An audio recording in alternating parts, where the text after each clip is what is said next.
Want to ditch the tiny screen and experience the thrill of Pokemon TCG Pocket on the big screen of your Mac?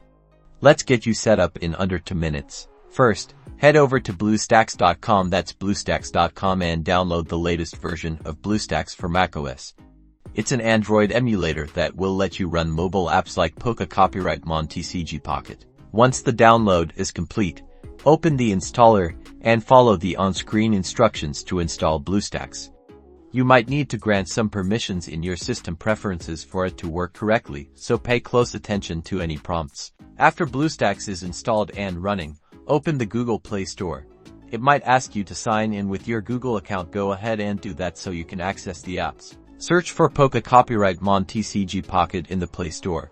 It should be one of the first results.